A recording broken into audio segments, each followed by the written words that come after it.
In the wake of COVID-19 pandemic and Russia-Ukraine war, the entire world has been hit hard on the economic front, with the International Monetary Fund recently warning of an imminent threat of recession as the top three global economies are facing crippling inflation.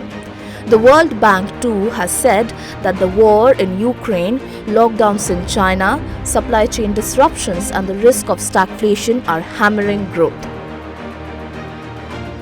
Moreover, inflation in the US is at 9.1%, which is highest since 1981.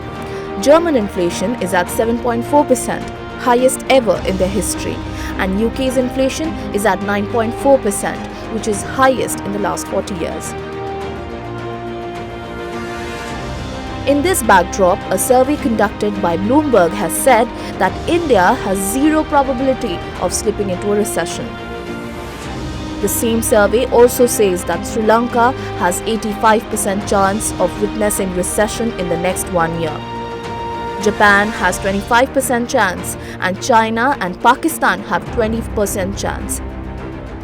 Also, chance of recession in New Zealand, Taiwan, Australia and Philippines are 33, 20, 20 and 8% respectively.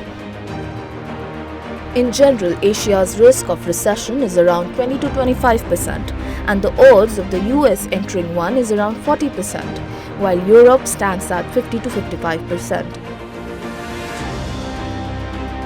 Thus, the recent statement by the Reserve Bank of India Governor Shaktikanta Das that the Indian economy was well placed to deal with the current challenges holds credence in the current scenario. Notably, Geeta Gopinath, first Deputy Managing Director of IMF, had recently said that India was in a better financial position. She had added that India's strong $600 billion foreign reserve was enough to deal with any economic crisis.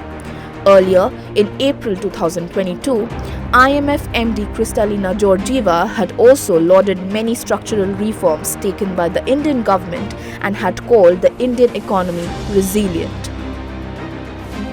The fact that in the fiscal year 2022, India witnessed $81.72 billion FDI inflow despite the pandemic and that the country's overall exports was $669.65 billion in fiscal year 2022 is a testimony to this.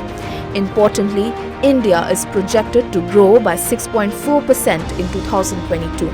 Slower than the last 8.8%, but still the fastest growing major economy according to a UN report.